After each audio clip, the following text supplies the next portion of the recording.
Hola, respondo a esta pregunta de don I01 porque no quiero ir a una serie de preguntas y respuestas como una partida de ping-pong que no lleva a ningún sitio.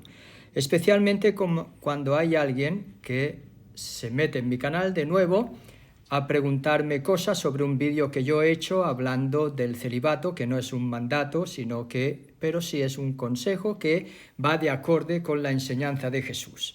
Comento la primera carta a los Corintios del capítulo 7, diciendo que no es un mandato, pero que San Pablo lo recomienda y cómo ha sido una evolución dentro del pensamiento de San Pablo también lo del celibato y el matrimonio, considerado hasta un sacramento, viéndolo también como algo inconveniente y que es mejor escoger el celibato, va a decir este misterio del amor entre el hombre y la mujer, yo lo refiero a Cristo, lo convierte en sacramento, diferencia entre carta a los Corintios y carta a los Efesios.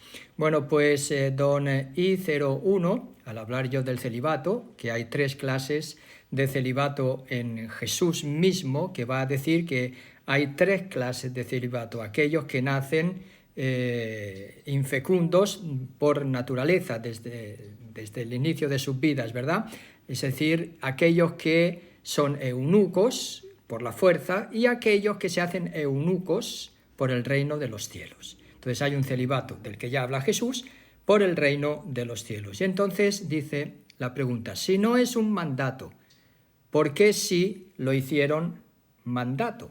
¿Por qué sí lo hicieron mandato? Yo le respondo a el señor I01 porque, claro, después pone 3 caritas como riéndose y diciendo te gané, te vencí, te pillé. Evidentemente, cuando se ponen estas caritas, la pregunta ya no va a ser limpia, ya no es una pregunta de compartir, ya no es una pregunta en la que se quiere entender, sino que es una pregunta que pretende entablar una conversación de a ver quién gana la batalla, a ver quién tiene razón, yo o tú, o a ver si yo te puedo ganar en lo que te digo. Entonces yo le respondo, usted entiende lo que aquí se dice, lo que aquí se dice es que no es un mandato, ¿verdad? Pero sí es algo que va acorde con el Evangelio. Entonces dice, ¿por qué lo hicieron mandato?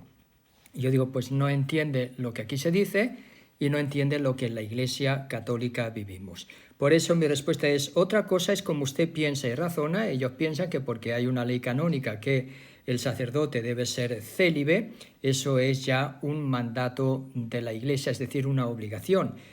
¿Por qué? Le pregunto también, ningún sacerdote católico lo vive como un mandato, una cosa es una conveniencia por el reino de los cielos. Usted pregunta, ¿por qué lo hicieron mandato? Porque no entienden cómo nosotros los sacerdotes vivimos el celibato desde el inicio. Después me va a preguntar, yo quisiera ser sacerdote católico romano, ¿me puedo casar? Entonces empieza a decir, es un mandato, porque si quiero ser sacerdote católico romano no me puedo casar. Ahí es donde usted no entiende por qué los sacerdotes católicos de rito romano no nos casamos y por qué no lo vemos como una obligación, sino como una vocación.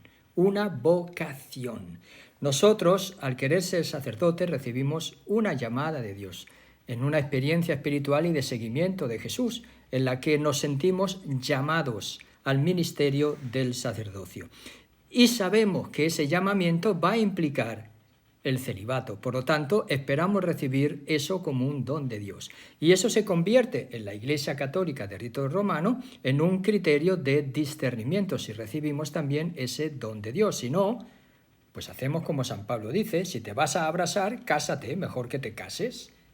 Ahora, si tú puedes vivir el celibato de una forma serena, pues es señal de que puedes tener, no necesariamente, vocación al sacerdocio junto con esa llamada de seguimiento y de identificación con Cristo. Bueno, pues ahí está respondida tu pregunta desde la vivencia católica de alguien que se ha sentido llamado al sacerdocio, que ha sido ordenado sacerdote y que lleva ya 33 años de sacerdocio, de vivencia de su ministerio.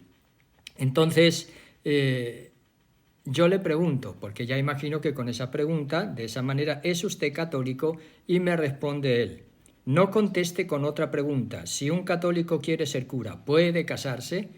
Ve, ya esa manera implica que usted entra en casa ajena. Y entonces le quiere decir al dueño de la casa de lo que tiene que hablar y de lo que no tiene que hablar. O sea, usted quiere ya, le llamo de usted, ¿verdad? No sé qué edad tiene, los españoles no tenemos dificultad en hablar de tú, pero en otras culturas sí. Entonces, me quiere a mí orientar hacia lo que él quiere saber en su pregunta. Repito, no creo que quiera saber. Simplemente se metió, y ahí pues no voy a entrar en más disquisiciones, no conteste con otra pregunta. Entonces yo le digo a esa pregunta, no conteste con otra pregunta. Si un católico quiere ser cura, ¿puede casarse? Y digo, depende. Si es un católico de rito ortodoxo, sí. Si es un católico de rito latino, no. ¿Por qué? Porque es un mandato y una obligación. Porque es algo que la Iglesia ha descubierto como conveniente desde el punto de vista teológico, desde el punto de vista pastoral y desde el punto de vista económico. Las tres cosas. Desde el punto de vista teológico, como identificación con Cristo único y sumo sacerdote, porque el sacerdocio ministerial, por medio del sacerdocio común de los fieles que recibimos en el bautismo, es participación en el único sacerdocio de Cristo. Y ese sacerdocio de Cristo implica la ofrenda de la vida en totalidad. Por eso, Jesucristo, fue célibe, no se casó. Así que por identificación con Cristo, ahí tienes un motivo teológico, el sacerdote católico es participación en el único sacerdocio de Cristo porque está ordenado justo para comunicar la gracia de Dios por medio de Jesucristo, que nos ha conseguido para todos por su pasión, muerte y resurrección, por toda su vida también. Entonces el sacerdocio es comunicador, es ministro de la gracia de Cristo. Y por eso se quiere identificar más con el motivo teológico. Motivo pastoral, práctico. Es decir, al no casarse, el tiempo del sacerdocio, como dice San Pablo, el corazón no está indiviso, sino que está volcado hacia el Señor y hacia su comunidad. Entonces es un casarse con la comunidad a la que va a servir para dedicarle más tiempo a la comunidad, sin estar dividido con otras realidades. Y en tercer lugar dije económico, porque la obligación dentro del rito latino fue dada por la conveniencia para que los sacerdotes diocesanos, sobre todo, porque hay un celibato de vida religiosa, que eso es un motivo puramente teológico de identificación con Cristo, en el seguimiento de los consejos evangélicos, pero en los diocesanos es la conveniencia también económica, porque se daba la situación en que los bienes eclesiásticos, los bienes que se podían acumular en una iglesia, pues el cura los repartía entre su familia. Entonces, para evitar este tipo de privilegios y este tipo de sucesión de herencias, pues también se vio más conveniente vivir el celibato y así los bienes que se van adquiriendo y que se van desarrollando en el ministerio pastoral quedan para la comunidad a través de la diócesis, a través de la iglesia misma. Bueno, pues esos son los motivos del celibato cristiano. Como ve, por eso yo respondo con otra pregunta, porque usted pregunta desde lo que usted piensa y nosotros tenemos una vivencia distinta que usted no comprende y que usted parece no entender. Ahí está mi respuesta, más larga quizás de lo que usted desearía, y no le he respondido ahora con otra pregunta, sino con un vídeo dedicado solamente a usted. Así que, ¿usted es católico? Le sigo preguntando. Supongo que no, por el tipo de pregunta que me hace. Entonces, ¿qué más le da a usted? La vivencia del celibato en la Iglesia Católica existe en concordancia y de acuerdo con el Evangelio, no va en contra.